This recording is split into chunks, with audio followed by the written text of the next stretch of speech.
Welcome to the Plant Centered and Thriving podcast. I'm your host, Ashley Kitchens. What's up, plant centered listeners? My name is Ashley, and today we have a very special guest on the show. You may know him as John Lewis or the Badass Vegan.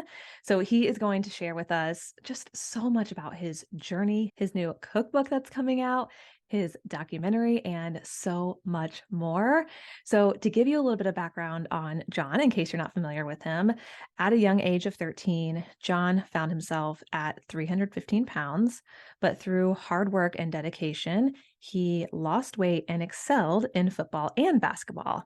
He continued his streak of athletic excellence throughout his high school and college years with a full ride scholarship to Harris Stowe State College. Graduating with a bachelor's degree in marketing, he later went on to pursue his MBA from Nova Southeastern University in Fort Lauderdale, Florida. John's education in business, coupled with his love for health and fitness, gave him the ability to start his venture, Badass Vegan, a health and nutrition company that strives to educate individuals on plant-based nutrition. John's love for his community brought forth the brainchild of, quote, Vegan Smart, a plant-based protein shake company with a foundation whose mission is to prevent obesity through education, physical activity, and plant-based nutrition. As a well-rounded fitness expert, John Lewis has spent over 2 decades in the health and fitness industry and played Division I college basketball. John is highly passionate about not only his own health and fitness, but that of others as well. And he goes on to share his story and how that's evolved over time, which is really beautiful. This is evident through his motivational messages, either through his international public speaking engagements or simply through his social media outlets. Today, John has taken his passion for health and is now directing his first feature-length documentary focused on food and social justice.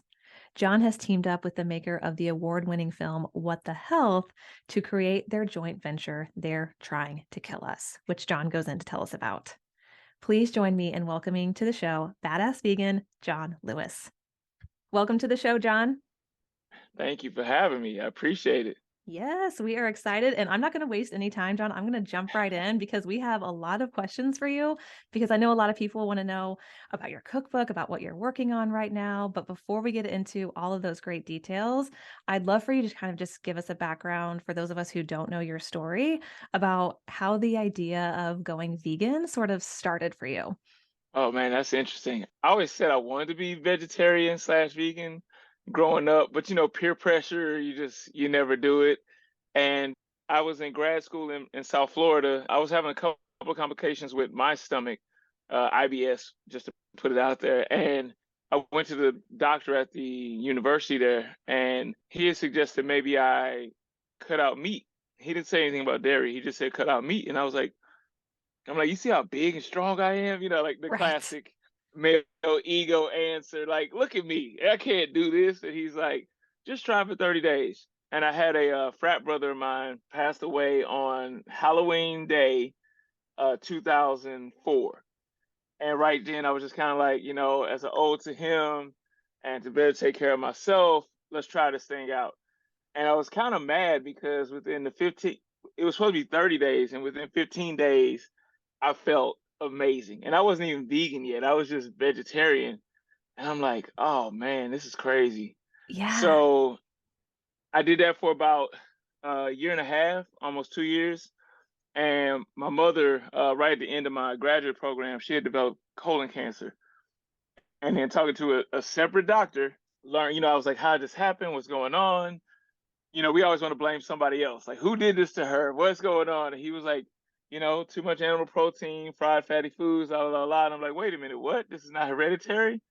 And he's like, no. And I didn't go vegan immediately, but the more and more research I did, that's when I started seeing, like, wait a minute, this isn't just cancer, but heart disease and all these other ailments. I'm like, wait a minute. So I'm a big believer in learning from my mistakes, but I'm a bigger believer in learning from other people's mistakes. So if I see you try to run through that wall behind you and you don't make it, I'm not gonna be like, hey, let me show you how to get through this wall. I'm like, you know what? It's a door over here, and we can walk through this door, and boom. So I tried it. It wasn't to start a company. It wasn't to start a movement. It literally was just for my health. And then the more and more I was in the movement, I started to learn about, the ecosystem, the animals, humans' health, as well as the community surrounding these certain areas. And it was like, wow, like this is deeper than what I thought. Mhm. And been vegan since 2006. That's amazing. So it sounds like okay, there's a couple of things here. First of all, you Yeah. heard about meat sort of having an impact on your digestive issues, on your mom's colon cancer in a short period of time before going plant-based or vegan was even like cool or anything like that, before we were Yeah. really even talking about it. Way before it was cool. Like it's funny I say people thought I was weird back then. And I go, they still think I'm weird, but at the same time, it's just not as bad. Like Yeah. friends that I've known and family that I've known forever, it's so funny because they're like, "Man, you really had something. You were on to something back then." Like they're starting to see it. I've had some family members, transition as time went on. Friends that have transitioned as time has gone on. But it's so funny. Yeah, back then it was definitely not cool. Yeah, That's why I no. kind of came up with the name Badass Vegan. I was like, you know what? I need some kind of hard hitting to like create like awareness to it and show people that you can still be cool. You can still go out to eat. You can still go to concerts. You can still travel. You can do all these things and still be vegan and conscious of what you spend your money on Yeah. and what you support. Yep. So it sounds like your journey started for health reasons. This doctor suggested, you had IBS, and he's like, well, try cutting out Yeah. meat for 30 days. But after 15, it sounds like you're like, oh, maybe there's something to this. Yeah. But it Yeah. sounds like your reasoning or your purpose has really evolved over time too. Like it started for health reasons, but it sounds like it's gone way deeper than that. Yeah. Yeah. I really believe that it's for the health of the planet as a whole. Like literally for the health of the planet as a whole. From and I get this. It's funny because I do get people that say, well, vegan's not perfect. And I'm like, I'm not saying we're perfect. I'm not. I've never been that vegan that's like, we're perfect. We have no flaws. We still got a lot to work on. But there is less suffering this way. Mm. You know what I'm saying? Like, especially intentional suffering. Like, we have scientifically proven that no animal has to suffer for us to survive.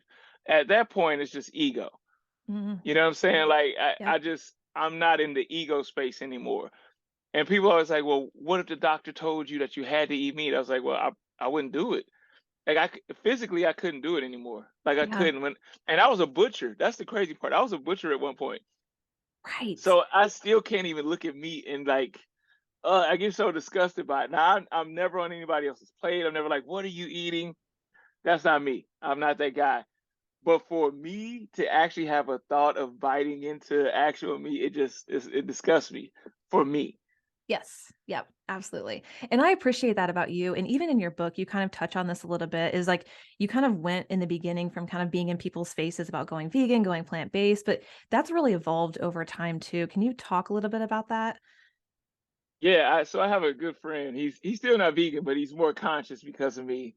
And I used to be that guy. I was the angry vegan. I was the guy that like, wait a minute, I just found this new religion and I gotta tell everybody about this religion. And if you're not a part of this religion, you're going to vegan hell. So you just just get ready. So Hmm. and he just reached out to me one day. He was like, "Yeah, bro, you're not really helping people." And I'm like, "What do you mean? I'm trying to help the people. I'm telling them what not to eat and this and that." He goes, "Well, you're not helping them because nobody's listening." And that like it Mm. was like a dagger, like right to the heart. And I'm like, "Oh man, he got a point." Like I couldn't even argue with him at that point. I was like, "Huh." So I took a step back, and of course, I still do more comedic stuff, but and even before he told me that, I've never been one to demean anybody. I was just way more aggressive. Now I'm just more like lighthearted, playful, and I'll crack jokes. And it's so funny. People are always like, "You're always trying to push your agenda." I'm like, I never go to anybody else's page. You're on my page telling me what not to do. The funniest quote I always tell people is that, isn't it ironic that you're on my page telling me to let others live while you're telling me not to live? Like, Hmm. do you get what you're saying? Like, they don't get that part though. So, but yeah, I just had to take a step back and say, if somebody was talking to me that way, I probably wouldn't respond too well. Now I know I, and I also believe this too. I believe that the movement, as far as any movement, I don't care what it is, I think the movement has different lanes. and we're all going down the same highway, but we have different lanes, and people are attracted to the different lanes. Like there are animal activists that are showing you what's going on in the farms and showing you what's going on in the slaughterhouses and in these camps and all this stuff. And that's great for them. I'd never knock them. That's just not for me. Mhm. What I found is hitting people, and if you notice in a lot of my wordage, I use the words us and we. I'm always like, we can do better. I was there where you were. Like, I'm not acting like I'm above you. I'm saying, hey, I was there, but look what we can do now. Yeah. And I get people that, I get comments every now and then like, oh, I hate coming to your page, but I know you're helping me. Like I just had that yesterday on a post. It's like, Wow. you keep deterring me from meat, but I keep coming back. Like so I know it's working. So yeah, it was aggressive. Now it's like kind of like comedic and just having fun. I believe you can talk about serious topics and still have fun. Yeah. Oh, absolutely. And I feel like one thing that you highlighted, I call your cookbook a book. I feel like it's a great hybrid of both because there's just so much stuff in there. But one thing that Yeah. you said that stuck out to me is that you definitely listen a lot more to people as well. And you recognize that, hey, I once wasn't there too. You kind of had to come to that decision on your own terms as well. hmm Yeah, my mother was I don't know if you ever heard of the group Toastmasters. I've heard of them, but So yeah. yes, so my mother was a Toastmaster. She was like a champion. Like she had all these trophies of Toastmasters. She used to make me practice speeches at 5 years old in the living room. So when people are like, oh, you don't get nervous in front of crowds, I'm like, look, man, I've shot an air ball in a stadium full of thousands of people, and I spoke in front of my mom. Those two things combined, like you can't get over that. So, but the thing that she taught me was to actively listen. Too many people, they listen just so they can say their next thought, not so they can hear what you say and then actually respond to what you said. And that's why I say a lot of times a lot of movements are lacking, not just the vegan movement. A lot of movements are lacking because somebody may say, hey, I want to go vegan because of my health. And then somebody that's vegan will come right behind that and say, do you know what they do to the animals? And they're like, wait a minute, you just missed a great opportunity to dive home on the subject matter that means the most to them.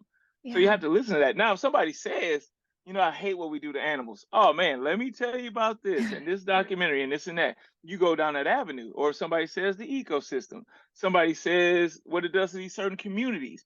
You have to listen to what they say, and then it'll open up. Because the funniest thing for me is that I used to hear people say it a lot, not as much anymore, but like if you don't go for animal reasons, you'll change from being vegan. I'm like, I didn't go for animal reasons. And I Right. learned over time the other aspects. Because at the end of the day, and this is gonna be my one F bomb here. Animals don't give a fuck why you don't eat them, as long as you're not eating them. They're not like, wait, you didn't go vegan because of me? Oh, you're nothing. Like, they don't Mhm. care. It's just like, please don't eat us. I don't care what your reason is. We appreciate it. Yep, absolutely, 100%. I guess one thing that we can really appreciate about you and your social media presence is you are incredibly honest, you're forthright, and I feel like it's always refreshing for a lot of people to visit your page because we can expect that from you. You're not it's not like we can't figure out what you're trying to say. I feel like you're very articulate and you say what's on your mind. So you mentioned it with Yeah. your mom, being a Toastmaster and everything, but have you always been that way, kind of where you don't really care what people say, or has that evolved over Yeah. time? Yeah. Actually, it's so funny because I thought I was a good kid. I really did. And then so my mother just passed away in July, and like we've been cleaning up the house and been finding like referrals of mine from like school and like Oh. so like one of the referrals was John had a piece of candy in class. So I told him no candy in class, and John replied, this is a cough drop, which I actually reading the referral, it all flashed back in front of my face. And I remember him saying that, and he was like, well, you didn't ask me for permission to have a cough drop. And my response was, I didn't ask you to breathe either, but here we are. Like this is in school. This is like junior high. Like, and like I just always my mother was always like, if something's not right, speak upon it. Now, my Mm, mother picked cotton as a kid. You know what I'm saying? So I always think if somebody wouldn't have spoke back then, who knows how the world would still be today. People have Yeah. to speak up. If you see something wrong, speak up on it. And I also believe just because somebody is bringing awareness to something that's bad doesn't mean they're a negative person. Mm, It's like, how are we going to actually fix problems if we keep trying to sweep them under the rug? Because if you keep sweeping stuff under the rug, eventually it's going to form a mound, and eventually you're going to trip over that mound because there's so much under the rug now. So yeah. you have to talk about it. You can't just ignore your problems. Or the worst part is people that have never been in that situation as the person telling them to ignore that. Yep. You don't, yeah, like I've been obese before. So I speak about obesity because I've been there before. You know what I'm saying? Like when people that have never been in that situation are downing obese people, and I still don't down obese people. I just talk about there are some dangers. Here's what to look out for. And sometimes people still think it's like shaming, but I'm like, no, no, no. I'm just telling you what I went through, how I Yeah. felt, and medical things. But yeah, I just feel like I've always been that way. Now, not with my mom because I knew better, but everybody else, yeah.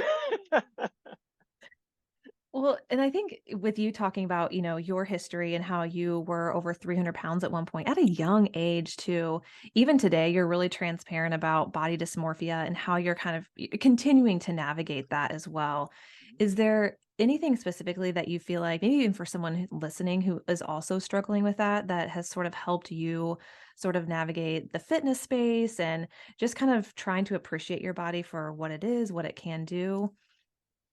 I believe that, and I'm still on a journey. At 45, I am still on a journey. And I always say this, that it's okay to question. It's okay to look at yourself and be like, I'm not happy with where I'm at, but I'm happy with myself. And I Mm, think that's a very hard line to walk on. Is be like, I'm not happy where I'm at, but I'm happy with myself. And I also know that if I apply myself, I can change whatever is I feel is wrong with me.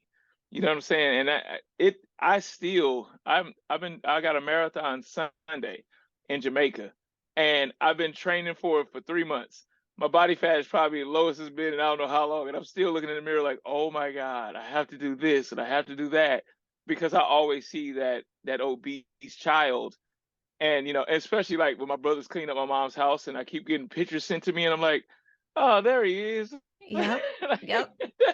oh, I forgot about you. Yeah, cool. But I believe that there's nothing wrong with wanting to improve yourself.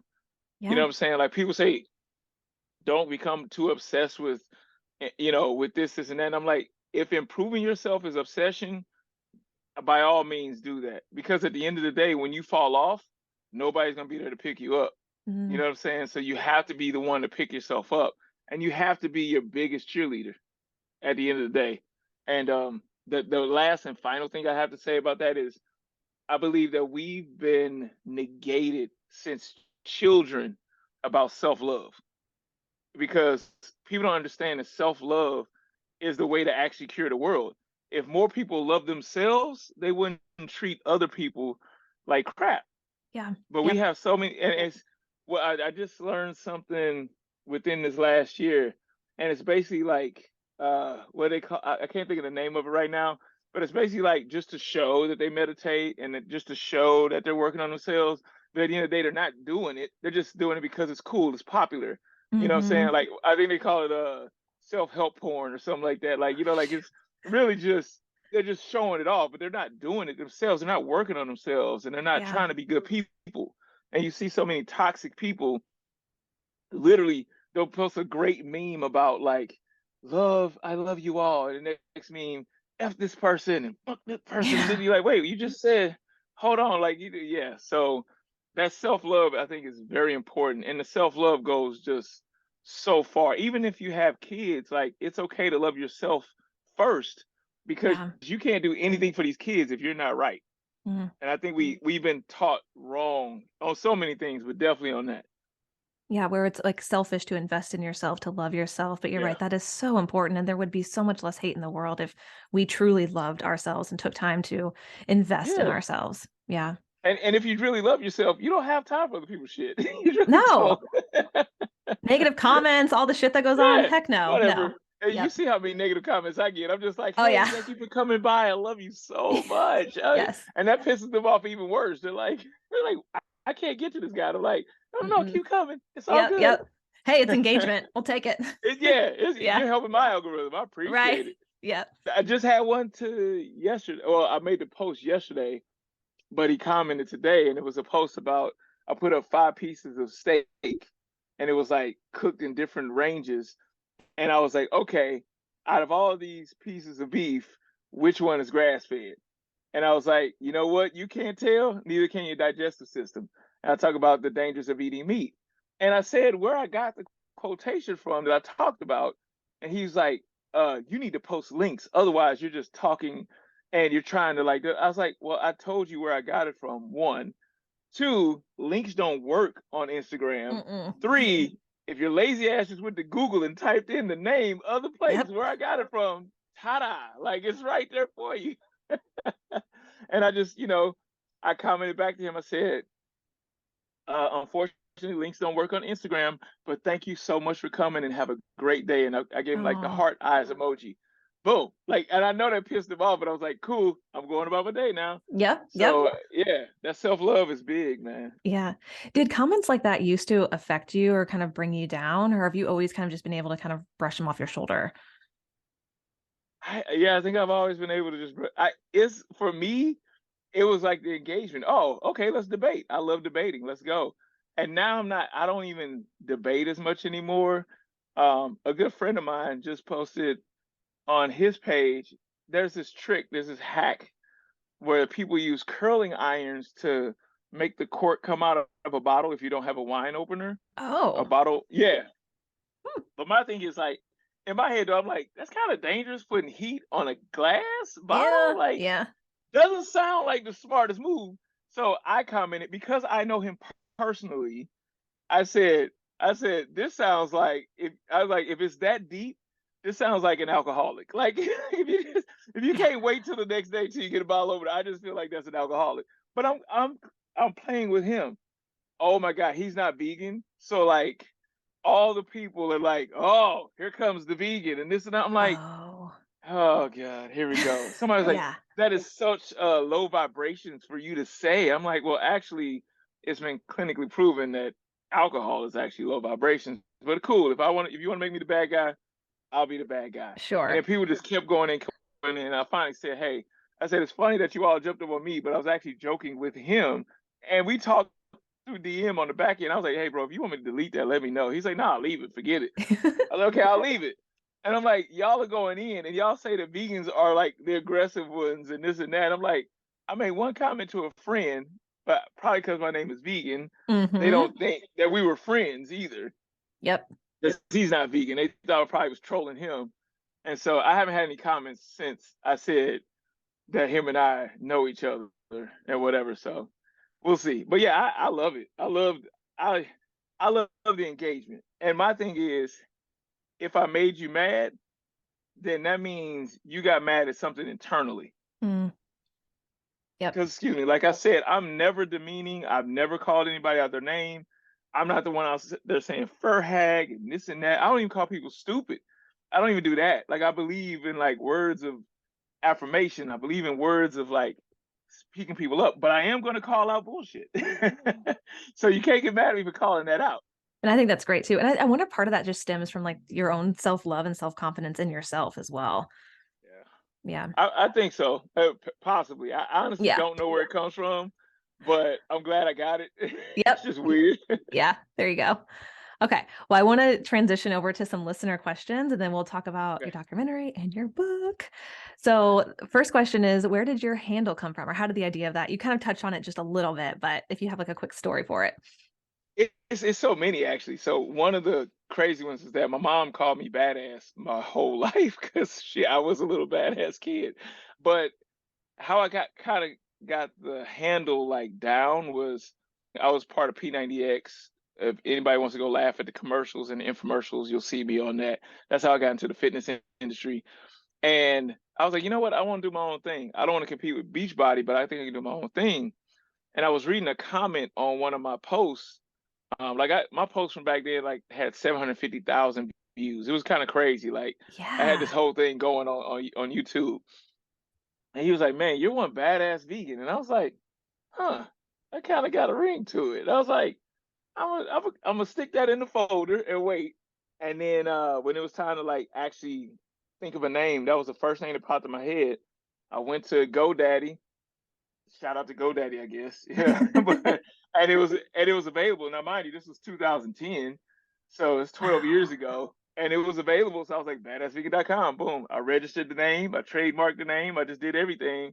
But like I said, I didn't go vegan to start a business. But I was like, well, if I'm doing all this all day, every day, I might as well do what I love. And then that's how it all came about. Yeah, beautiful. Love it. So, is Yeah. there anyone in the vegan plant-based space that, like, this is another question, kind of inspires you, or someone that you sort of look up to, or that you just get along with really well? First of all, everybody. I get it. I don't. Well, I take that back. I don't get along with everybody, but you'll never really see that. Like I'm not one of those people out there like I'm gonna bash somebody else. Like I see that a lot. Like I'm not bashing anybody. Even when I make like funny posts about people's food choices, I still don't even bash the person that's doing it. But I would have to say in the movement, everybody that was part of my documentary, which I know you said we'll talk about that too, they have a special place in my heart.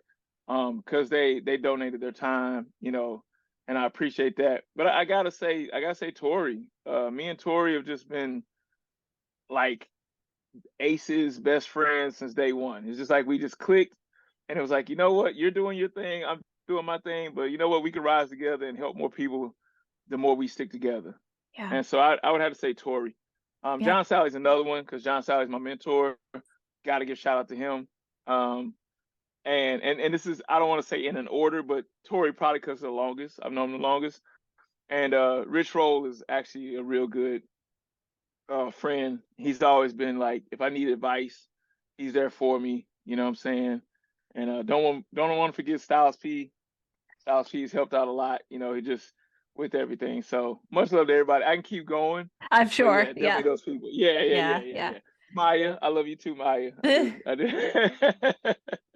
It's funny, John Sally actually introduced me. I heard him on a podcast many, many years ago, introduced me to VDog, a vegan dog food brand, and Oh yeah, I've been using it ever since. So thanks to him. yeah, Yep. yeah.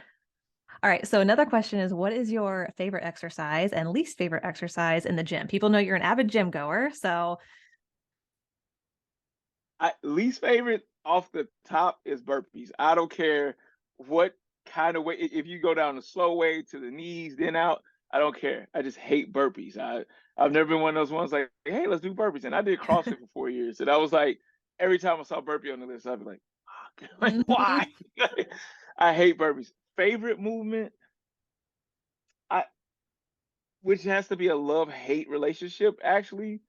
It has to be squats because I think at my age and everything my knees have been through, the fact that I can still do them just impresses me. I always say I have the strength of the Hulk, but I have the knees of Bambi.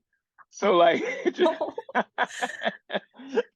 I've had surgery on both knees, and like it just for some reason now I don't go as heavy as I used to, but I can still get under the bar and I can still do it when I need to. So and squats also are like been known to be the most complete movement that you can do because it requires your whole body to Mhm. get under that bar, push it up, and you working pretty much more muscle groups than any other movement. Yeah. Which how has that been training for the marathon coming up and kind of managing that and, maintaining your muscle mass in the gym as well? It was an interesting thing because the last half marathon I ran was about 11 years ago, and I'm actually faster now. My times are faster now, which is crazy. I weigh more, but I'm faster. But I also have, having Rich Roll as a good friend, and having that kind of like knowledge base. Even Dom Thompson, having him as a friend, and him being a triathlete and all the things he's done, I can take note from what they've done, and I'm more concentrated on how my foot strikes the ground. Am I pulling my knees up as I run? Am I standing upright instead of leaning forward and cutting off my circulation? Am I breathing? Am I in tune with everything that's going on? Am I pounding my knees instead of just lightly landing and keep on going and got this flow? So it's been very interesting, and I'm eating way more. Like I ran 10 miles last Saturday, and it was like I was just starving afterwards. And I still went to go do legs after I did that. So I've been Wow. training like crazy while still doing this because I Yeah. just want to show that like this you can do this because I believe that yes, a lot of it's for me, but a lot is for I can show people these examples that yes, you can do this too. I'm nobody special. Really walking the walk and showcasing that this can be Yeah, done at any yeah, age. Mhm. right. That's the whole Yeah. idea. Yeah, absolutely. All right, so let's transition into the documentary. Would you Okay. mind just telling the listeners a little bit about your documentary, which is called "They're Trying to Kill Us"? Yes. So the documentary is about food justice and social justice through the lens of hip hop. If anybody's seen the documentary What the Health or Cowspiracy, my co-director made those, and then we teamed up to make the follow-up film to What the Health. We are shopping it around still at this moment, so I literally get at least 2 emails or DMs a day. Where can I get the film? And I'm like, Yep. and believe me, it's not me. I'm still working on it. Like, if it was me to push the button, it would have been up already. But it's just a process. We actually just had a meeting yesterday about it, and there's most likely going to be a name change just because I guess the networks are like they're trying to kill us. Oh man, it's a horror flick. I have over 90 interviews, like I said before. Stick from Dead Prez, Styles P, John Sally, Maya, Billie Eilish and Chris Paul are my executive producers. They're in the film as well. It's and like I said, a huge major shout out and a lot of love to those people because they didn't have to do it, but they donated their time to spread this message of love and health, and it should be Okay. coming soon. Do you have any plans to do any more filmmaking? It I do, I Okay. do. Keegan and I have vowed to not work with anybody but Keegan though, just because we are. And that's why I was gonna say I didn't want to say his name when you said anybody that because him and I have such a brotherhood now. We both lost our moms making this film. Mm, I mean people tried to bankrupt the film. There was so much going on behind the scenes people didn't know about that we yeah, bonded. I mean, when you're riding around the country in a Prius, I'm 6'6". So when it's just you two in a Prius, you get to bond really well. I You know what I'm bet. saying? We knew the world was against us, and so I can't even express how much love there is between us. Like we talk damn near every day. If we don't talk through text, it's actual phone. I'm not a big Wow. FaceTime person. We FaceTime all the time. Even when the lockdown happened, we could have stopped. Mhm. We actually edited the film together through Zoom. You know what I'm Wow. saying? Like it's so we kept going. I've literally talked to this guy every day for like the last 6 years. Wow. So yeah. Yeah. So we can't wait to unleash it to the world. Well, we will all be on the lookout for that, that's for sure. Thank you. Thank you. Yeah. Would you mind telling us a little bit about Vegan Street Fair for next year and, like, what people can Ooh. expect, if you're Ooh, able to that's touch on that? oh yeah, that's gonna be crazy. So Jessica who runs Vegan Street Fair, we've been friends, man, I probably about as long as Tori and I, around a 10-year mark, like a long time. And she reached out to me and she was like, because I've been hosting a lot lately, and she was like, what if you hosted Vegan Street Fair? And in my head, I didn't know about the 9 locations she was doing. I was just thinking about LA. I'm like, for sure, if you need me, I'm there. Let's go. And she goes, yeah, these 9 cities are gonna be amazing. I was like, wait, 9 cities? And I'm like, oh, whoa, let's go there. So like we're doing I can't remember all 9. So it's LA, Chicago, New York, Austin, Texas, Atlanta, Miami, Seattle. There's 2 more in there somewhere, but there's 9 locations that we're doing. And I gotta give it up to Jess for like she's created an amazing massive event, but she's also helping so many people. Like she might be the cheapest vendor booth you can get for these companies, especially she's bringing in like 30,000 people. You know what I'm saying? Like there's different events you go to where there might be a couple hundred, maybe 1,000, and the booth rent is like 2,500. You're like, hopefully, Yes. So you're talking 30,000 people, and the booth rent is $1,000. What? Like Wow. that's crazy. Yeah. So, so it's an amazing event, and her events are always free. For attendees, they don't have to pay anything. They just show up. So yeah, I'm really excited. Oh, I think Oakland is another city. Okay. That's 8. Yeah, there's one more in there somewhere. I'll probably figure it out tomorrow and be like, hey, guess what? Yeah. Yep. And we'll include all those links in the show notes, or we'll include Yeah. information about Vegan Street Fair that way in case you want to check it out in 2023, you can. Yes. So, yeah. And if you've ever been to an event I host, you know I am the loudest, most active. Yeah, it's so funny because people are like, man, what school do you go to? And I'm like, ha, I'm 45, man. I just up Oh, there acting crazy. Like I'm yeah. not. Yeah, we'll be able to find you if we come there, basically. Okay.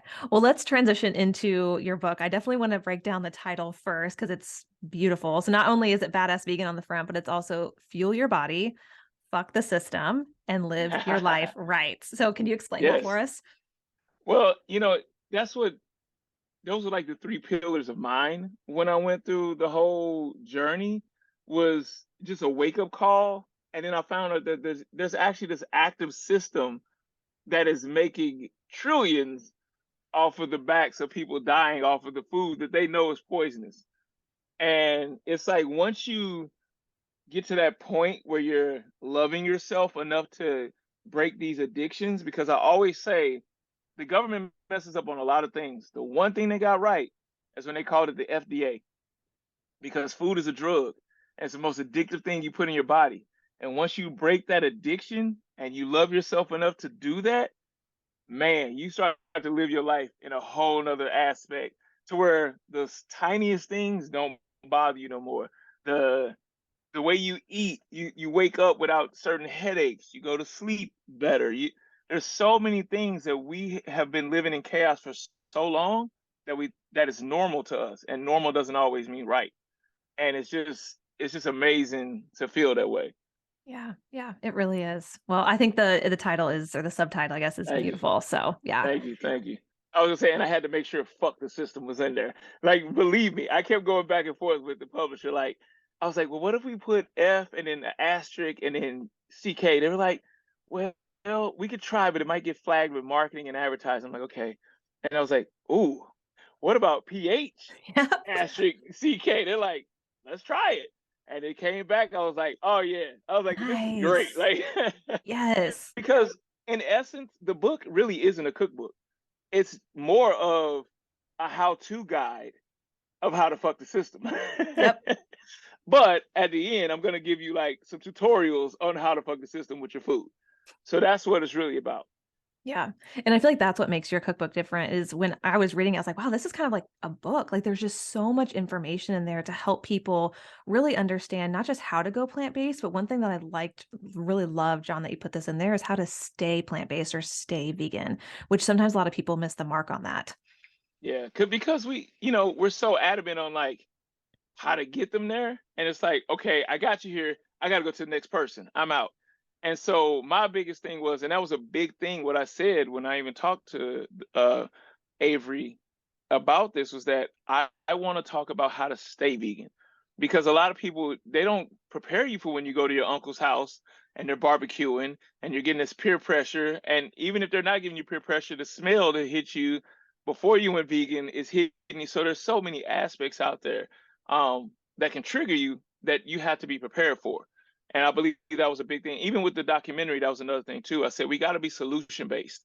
When Keegan and I teamed up for this, I was like, we got to be solution based. That's a big thing. Yeah. Yep, absolutely. Because like you said, there's a lot of even health professionals who kind of miss the mark there. And like, it's easy to transition, easy around quotes Hmm. around easy, but staying vegan, like you said, can be really challenging when you're out in the real world. Yeah, everybody goes to the gym the first day. Yep. You know what I'm saying? It's like, who's gonna come back to the gym? Like, oh, it hurt a little bit today. Oh man, I made it 24 hours with no meat and no dairy. Woo, I don't know if I can do that again. Like people act like they're literally dying. Like you're like, It's no, true. that's mental. And if you get over these hurdles, then you'll be okay. Yeah, yeah, absolutely. So one thing that you mentioned a little bit ago is there, not in the interview, but elsewhere, you said something about like there are very few New York Times bestsellers that mention the word vegan, and Mhm. you aren't scared of that word. So do you think the world that we are ready for this? Oh yeah, definitely. Definitely. I definitely believe that we are ready for this because the support will be there by vegans. I would think that. But I also think that, especially like, Black Americans is the largest growing demographic for veganism right now. One thing about veganism is that people are tired of seeing their loved ones pass away. Mm. Like, and I don't mean their 90-year-old grandmother or things like that.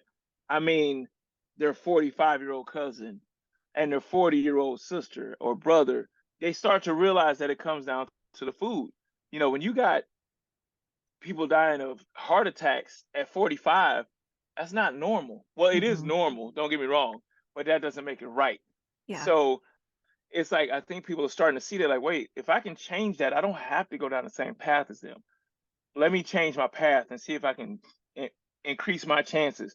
Because veganism is not 100% fail proof plan that you'll never get sick and this and that, but it increases your chances greater than any other way of living a lifestyle.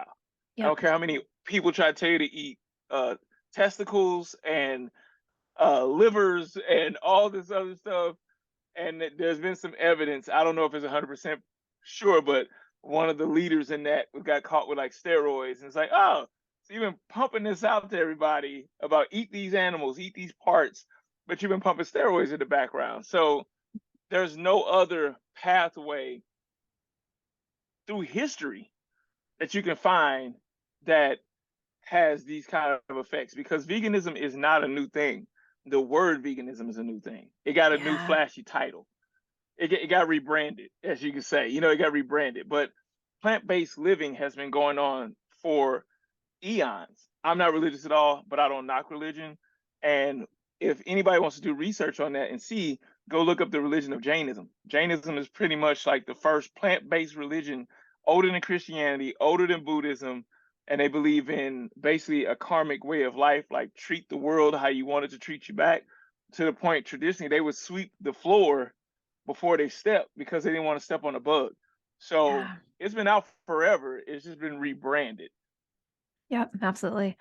And one thing that I appreciate you putting in the book as well, and is that you list the statistics for Americans in staggering statistics related to heart disease and stroke and cancer and all that. But then you also go into Black Americans and those statistics and how they are even more staggering. So I appreciate Yeah. you covering that.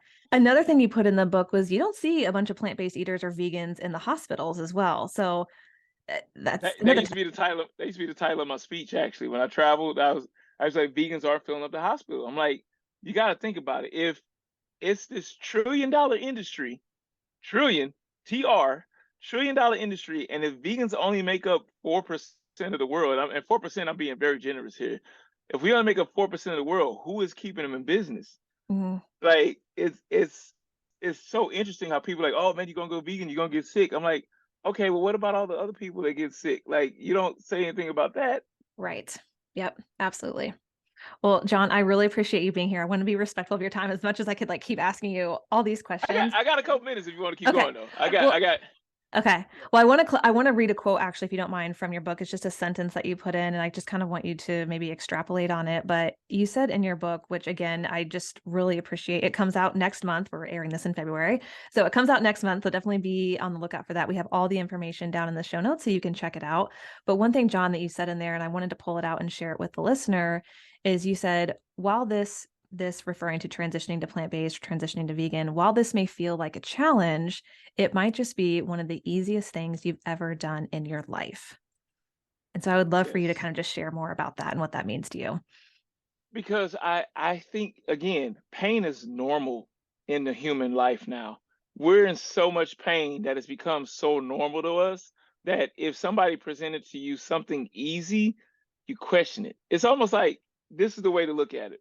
When somebody's really, really nice to you and they have a really, really great heart, you kind of step back like, hey, what do you want, man? Like, what's wrong with you? Why are you being so nice? What's going on here? I look at veganism that same way. It's going to come in and gently massage you back to where you need to be.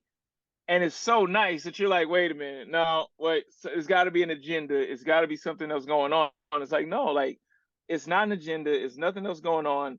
This is so great for you and your surrounding family and friends and all these different aspects. Again, is it perfect? No, it's not perfect, but we can still improve.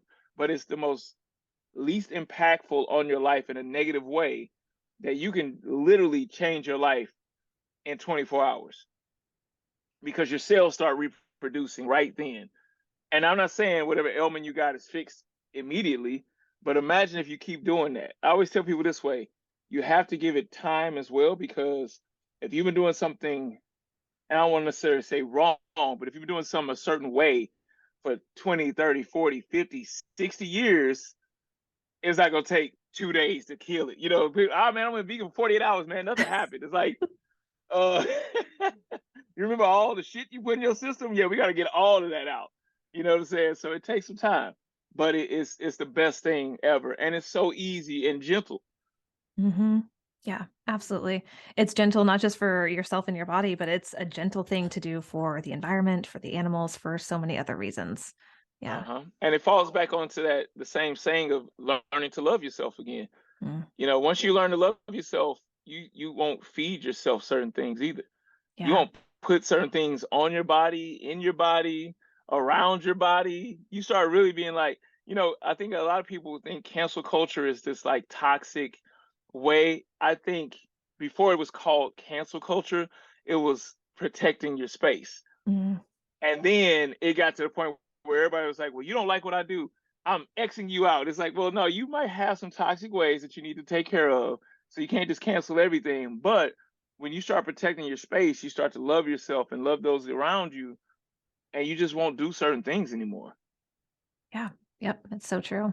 Well, I highly recommend checking out John's book. It really was not just a fabulous read, but there are also just great recipes in there, a lot of great information. So I definitely got emotional at certain times. I definitely got empowered and Oh, wanted to like thank go you. out for a marathon myself.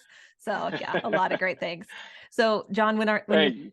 when your book comes out, where are maybe the best places that people can find it? And John, you're gonna have to share the date because it has totally slipped my mind. It's March 14th is the official date. Everywhere from Barnes and Noble to Amazon to your local bookstores. We're doing a heavy push. I actually have to go record the audio version pretty soon here, so I got to get ready for that. Wow. So Yes. get ready to get annoyed by my voice even more. But yeah, it's gonna be a full blitz hopefully. So we'll Wonderful. see. Yeah. Well, we're doing everything Yes. we can to promote it. So all those links are in the show notes. So you can go check it out. You can pre-order it on Amazon, all those great things. So Mhm. John, thank you again. If anyone wants to connect with you, what's the best place for them to do that? Instagram, Facebook, Twitter. I even have an Etsy. I got everything. I just put Badass Vegan on everything so nobody else would take it and use it for something bad. So I just did that. Or you can email me at john@badassvegan.com as well. Perfect. All right. Yep. Type in Badass Vegan and a lot of things are going to come up where you can connect with John. So wonderful. John, thank you again for coming on and sharing your story and about all the things that you're doing as well. Thanks so much for having me. I appreciate it. And bye to everybody else. Until next time, keep thriving.